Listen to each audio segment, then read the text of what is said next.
어떤 한 할아버지가 암 진단을 받았습니다. 이 할아버지는 암 진단을 받은 날로부터 갑자기 성격이 난폭해졌습니다. 식구들이나 주변 사람들에게 욕을 하고 아무도 만나려고 하지 않았습니다. 동네에서 가끔 이 할아버지를 만나던 한 어린 소년이 할아버지가 아프다는 소식을 듣고 병원으로 찾아왔습니다. 식구들은 호기심 반 기대 반으로 한번 들어가서 할아버지를 만나보라고 소년을 들여보냈습니다.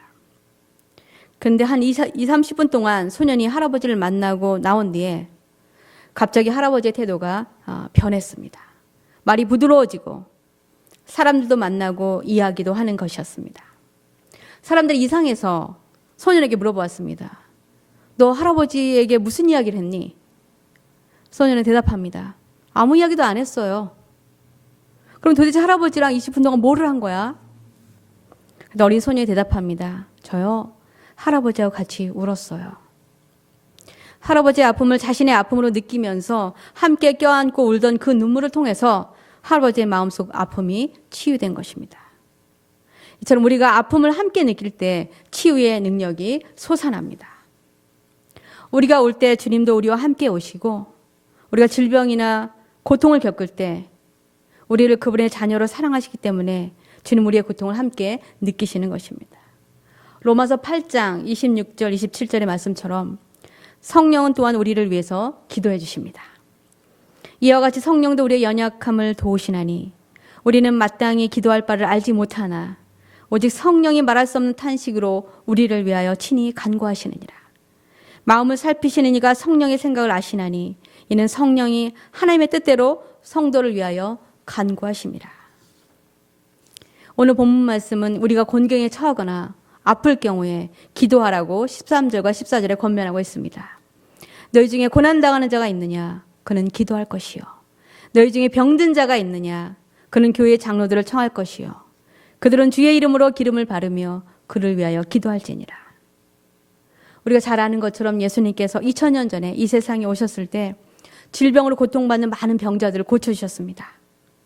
태어나면서부터 장님된 자의 눈을 열어서 보게 하시고 앉은 병인을 일으키시고 문든 병자들을 고쳐주시고 죽은 자도 살리셨습니다.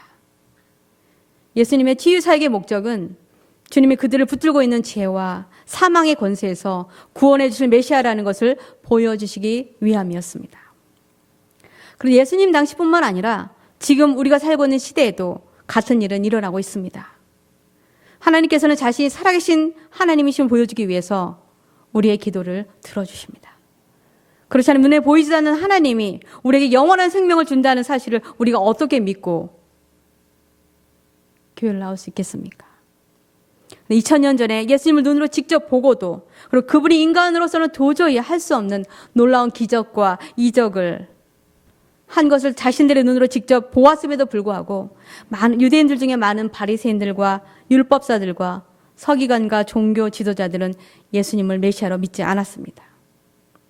그러나 예수님으로부터 치유를 받은 사람들은 하나같이 예수님을 믿는 신자가 되었습니다. 치유를 받은 대부분의 사람들은 또 간절히 자신들이 치유받기를 원했습니다. 그래서 예수를 다윗의 아들이라고 불렀는데 이 말은 예수님이 구약에서 예언된 메시아라는 것을 믿는다는 의미입니다. 그리고 예수님이 그들의 병을 고칠 수 있다고 믿었음을 의미합니다. 오늘 15절 말씀에 믿음의 기도는 병든 자를 구원하리니 주께서 그를 일으키시리라. 혹시 죄를 범하였을지라도 사하심을 받으리라 라고 병 고침을 받을 때 믿음의 기도가 중요하다는 것을 알 수 있습니다. 제가 한국에서 직장에 다닐 때 켄터키 프라이드 치킨이 한참 인기가 있었습니다. 저는 켄터키 프라이드 치킨 참 좋아했습니다. 얼마큼 좋아했냐면 일주일에 한 몇 번을 먹을 만큼 좋아했는데 지하철을 타고 두세 정거장 가야 되는 것도 마다하지 않고 KFC에서 친구들과 점심을 자주 먹었습니다. 주말에 친구를 만날 때도 늘 친구들이 제가 그것을 좋아하는 걸 아니까 그냥 KFC에서 다 만나는 걸로 이렇게 암묵적으로 만남의 장소가 되었습니다. 근데 문제는 제가 그걸 너무 많이 먹었다는 데 있었습니다. 어느 날 손목 상단에 작은 혹 같은 것이 발견되었습니다. 아픔은 전혀 없었지만 손목에 그 볼떡 튀어나와 있는 것이 너무 보기도 이상하고 걱정도 되어서 의사를 찾아갔습니다. 의사는 저에게 평소에 어떤 음식을 자주 먹냐고 물어봤습니다. 제가 켄터키 프라이드 치킨을 좋아한다고 얘기했더니 고개를 끄덕이면서 지금 그 튀어나온 것은 지방 덩어리가 모여서 생긴 것이라고 말했습니다. 근데 그 지방을 수술로 떼어내더라도 바로 다시 그곳에 지방이 모인다고 수술을 하겠느냐고 물어봤습니다. 다시 생긴다는 말에 어떻게 할 수가 없어서 그 병원 문을 나서면서 하나님께 기도했습니다. 하나님, 저 어떻게 해요? 하나님 도와주세요. 하나님, 나 어떻게 해요? 그렇게 간절히 기도했는데 얼마 되지 않아서 그 혹이 감쪽같이 사라졌습니다. 너무 놀랐지만 혹시 의사의 말대로 다시 금방 생기는 것은 아닐까 걱정하고 있었는데 그 이후로 지금까지 다시 생기지는 않았습니다. 그것이 제가 하나님께 기도해서 처음 치유된 것이었습니다. 저희 사촌 오빠도 똑같은 곳에 저와 같은 혹이 생겨서 몇 번이나 지금 수술했는데 아직도 그것이 있는 걸 저에게 보여줬습니다. 오늘 본문 말씀은 교회 장로들에게 주님의 이름으로 병든 사람들 위해 기도를 요청하라고 말씀하고 있습니다. 저 작년 10월부터 50견으로 어깨 심한 통증을 겪었습니다. 얼마나 아픈지 견딜 수 없을 정도로 많이 아팠습니다. 그 팔을 요 정도까지밖에 올리지 못했습니다. 축도를 해야 되는데 하나님 축도를 해야 되는데 손이 잘 안 올라갑니다. 뒤로는 아예 가지도 않았고 그래서 많이 아파했는데 지난 3월에 애틀란타의 교회 창립 기념 예배에 갔었을 때 목사님들이 제 어깨에 손을 얹고 기도를 해주셨습니다. 손을 얹자마자 목사님들이 금방 아시더군요. 너무 많이 아프셨겠네요. 저한테 그렇게 얘기를 하더라고요. 목사님이 손을 얹고 잠깐 기도하는데 통증이 여기에서 굉장히 계속 이렇게 있었는데 가만히 있어도 그 통증이 바로 사라졌습니다. 그래서 너무 놀랐는데 또 다른 목사님 다음날 저를 위해서 기도해 주시면서 이렇게 이야기해 주었습니다. 캐나다로 돌아가시면 하나님께서 어깨를 서서히 고쳐주신다고 말씀하셨다는 겁니다. 놀랍게도 제가 집으로 다시 돌아오니까 어깨가 조금씩 나아지더니 목사님 말씀대로 온전히 치유가 되었습니다. 근데 그 목사님께서 저를 위해 기도해 주실 때 저도 함께 낫기를 위해서 기도했는데 하나님은 제가 무엇을 잘못했는지 그때 깨닫게 해주셨습니다. 하나님께서 저의 삶이 변화되는 모습을 보고 싶으셔서 서서히 고쳐주신다는 것을 알게 되었습니다. 의사의 말이 50견은 보통 18개월이 지나면 자연 치유된다고 아프더라도 참으라고 저한테 그렇게 얘기해 주었습니다. 무소민의 의사가 저한테 그렇게 말을 해 주었습니다. 그런데 목사님들이 기도해 주셨을 때 처음 10월 달에 시작해서 6개월 만에 치료가 되었습니다. 저는 기도의 힘을 믿습니다. 본문 16절에 그러므로 너희 죄를 서로 고백하며 병이 낫기를 위하여 서로 기도하라. 의인의 간구는 역사하는 힘이 큼이니라. 말씀하신 것처럼 목사님들이 저를 위해서 기도할 때 하나님께서는 제가 잘못한 것을 알려주시고 또 저의 죄를 회개하게 하시고 또 목사님들의 기도로 치유되었음을 경험한 것입니다. 그러나 우리가 기도한다고 해서 우리의 병이 모두 다 항상 치유되는 것은 아닙니다. 그것은 우리의 뜻과 하나님의 뜻이 다를 수 있기 때문입니다. 그러나 설사 우리의 기도가 응답되지 않는다 하더라도 우리는 하나님의 선하심과 신실하심을 믿고 주님의 손에 우리의 삶을 온전히 맡겨드려야 합니다. 20세기 최고의 지성인으로 알려진 영국의 C.S. 루이스는 9살 때 어머니를 암으로 잃었습니다. 그리고 15살이 되어서는 신은 없다고 하면서 하나님을 완전히 떠났습니다. 그러나 15년 만에 그는 자신이 가진 지성으로 하나님이 계시지 않다는 것을 증명할 수가 없어서 하나님께로 다시 돌아왔습니다. 그 독신으로 살다가 58세에 미국의 작가이자 시인이기도 한 조이라는 이혼녀를 만나서 서로 사랑하게 되었는데 사랑한 지 얼마 안 되어서 그 조이가 골수암 진단을 받게 됩니다. 그녀가 암에 걸려서 시한부 인생을 살게 된다는 것을 알면서도 루이스는 어쩌면 조만간 사랑하는 조이를 영영 잃을지도 모른다는 두려움 때문에 그녀와 결혼을 해서 처음 2년 정도는 행복하게 살게 됩니다. 루이스는 고통에 관해서 이렇게 말했습니다. 하나님은 우리가 꼭 행복하기를 원하시지는 않는 것 같습니다. 사랑할 줄 알고 사랑받을 줄 아는 사람이 되기를, 우리가 철들기를 바라시며 우리를 사랑하시기에 또한 고통을 선물로 주십니다. 하나님께 귀 기울이지 않는 세상을 깨우치시려고 고통이라는 메가폰을 드신 것입니다. 하나님은 우리에게 즐거움 속에서는 속삭이시고 양심 속에서는 말씀하시며 우리의 고통 속에서는 소리치십니다. 고통은 귀먹은 세상을 불러 깨우는 하나님의 메가폰입니다. 하나님은 그 모든 시간을 통해서 우리를 기다리고 계십니다. 그렇게 말하면서 고통을 통해서 우리를 기다리시는 하나님에 대해서 그는 이야기했습니다. 그러나 그가 고통이 가려 그렇게 말했음에도 불구하고 자신이 그토록 사랑했던 아내 조이가 죽었을 때 그는 이렇게 외칩니다. 하나님은 도대체 어디에 계신 것입니까? 내가 하나님께 다가가면 내가 무엇을 얻을 수 있습니까? 당신의 부재는 이제 무엇을 의미합니까?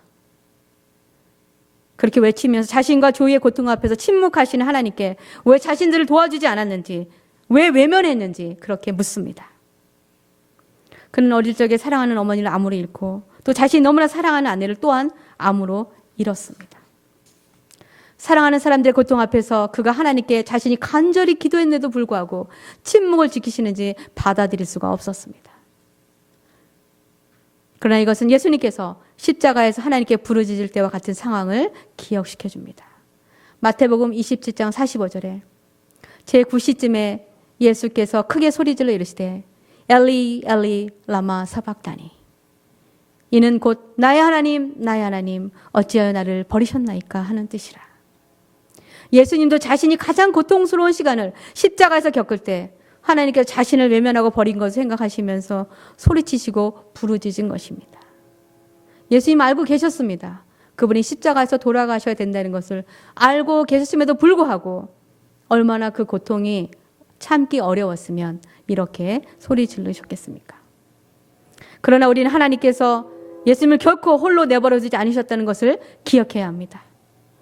하나님께서는 예수님이 느끼신 것과 같은 고통을 함께 느끼셨지만 예수님이 십자가에서 우리를 구원하시기 위해서 죽으셔야 하는 것이 하나님의 뜻이었기 때문에 하나님도 주님과 함께 그 고통을 함께 참아내신 것입니다. 만약 우리 자녀가 그렇게 십자가에서 고통을 받는다면 부모님, 우리의 마음이 아무렇지 않을 수 있겠습니까? 우리가 침묵할 수 있겠습니까?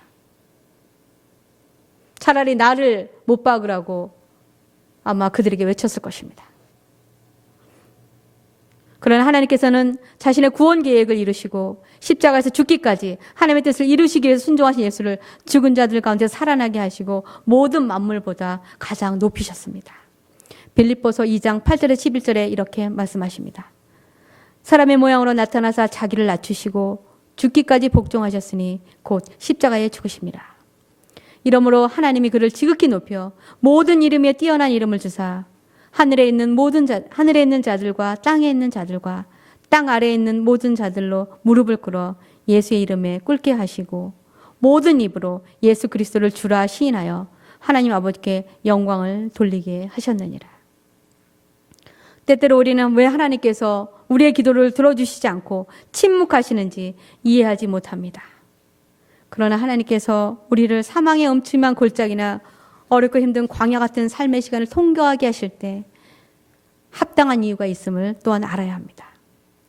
우리가 뜨겁고 아픈 눈물을 남몰래 흘리고 고통을 견뎌내야만 할 때 그때도 우리는 하나님의 선하심과 신실하심을 믿고 그분을 신뢰해야 합니다. 우리의 기쁜 아픔과 슬픔은 사람들에 의해서 온전히 위로받을 수 없고 오직 우리의 영혼은 하나님에 의해서만 진정한 위로를 받을 수 있습니다. 하나님께서 우리를 사랑하시기 때문에 우리를 결코 홀로 내버려두지 않으시고 또 주님의 뜻에 따라 모든 일이 이루어졌음을 깨닫게 되면 우리는 우리의 아픔과 눈물을 주님께 내려놓고 원망의 마음도 다 내려놓을 수 있습니다. 지금은 알지 못해도 분명 하나님의 선하신 뜻이 있음을 믿기 때문입니다.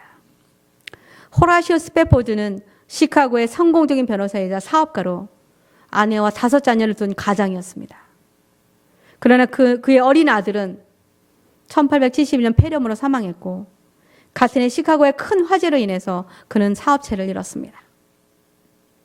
그러나 하나님의 은혜와 자비로 사업을 다시 번성하게 되었습니다. 1873년 2년 뒤에 아들이 죽은 2년 뒤에 11월 21일 313명의 탑승객과 함께 미국에서 유럽으로 가기 위해서 대서양을 건너가던 승객 중에 스패포드 부인과 4딸이 있었습니다. 스패포드는 가족과 함께 갈 계획이었지만 예기치 않은 비즈니스 문제를 해결하기 위해서 시카고에 남아 있었어야 했습니다.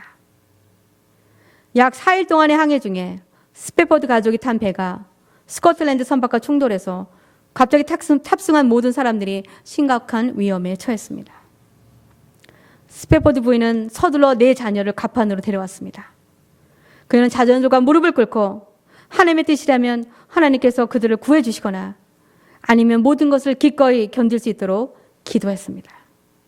약 12분 만에 스패포드의 자녀 4명을 포함해서 226명의 승객이 물에 빠져 숨졌는데 얼마 후 배를 타고 그곳을 지나가던 사람이 잔해 위에 떠있는 한 여자를 발견했는데 스패포드 부인이었습니다. 탑승했던 배의 생존자 중 한 명인 와이스 목사는 나중에 스패포드 부인이 말한 것을 이렇게 회상했습니다.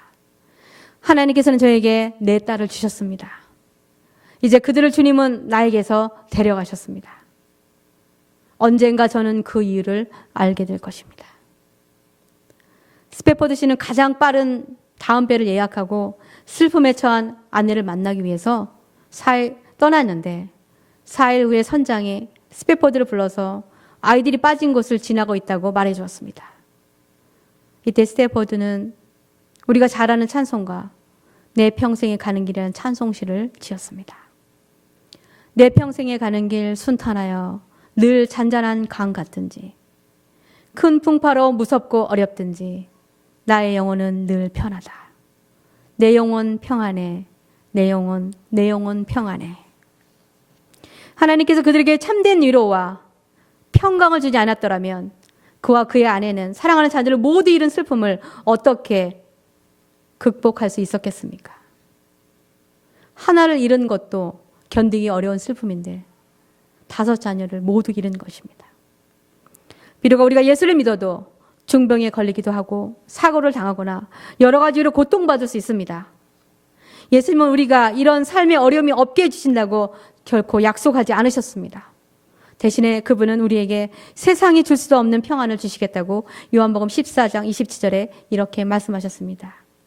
평안을 너희에게 끼치노니 곧 나의 평안을 너희에게 주노라. 내가 너희에게 주는 것은 세상에 주는 것과 같지 아니하니라. 너희는 마음에 근심하지도 말고 두려워하지도 말라. 우리는 어려움을 겪을 때 기도해야 하고 아플 때는 또 교회 목사님들과 장로들에게 기도를 요청해야 합니다. 우리의 간절한 기도는 하나님의 마음을 움직일 수 있기에 우리도 우리 주변의 형제 자매들을 위해서 기도하는 것을 중단해서는 안 됩니다. 누가복음 11장 8절에 내가 너희에게 말하노니 비록 벗됨으로 인하여서는 일어나서 주지 아니할지라도 그 간청함을 인하여 일어나 그 요구대로 주리라 라는 말씀처럼 하나님께서 우리의 간절히 청하는 기도로 인하여서 우리 주변의 아픈 자들을 낫게 해주실지 누가 알겠습니까?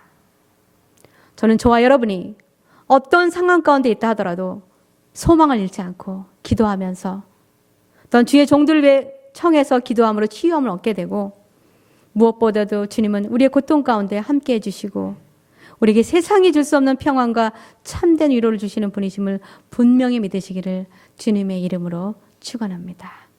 기도하시겠습니다. 사랑의 아버지 하나님 감사합니다. 오늘 말씀을 통해서 오직 주님만이 진정한 치유자시며 전능하신 하나님이심을 알려주셔서 감사합니다.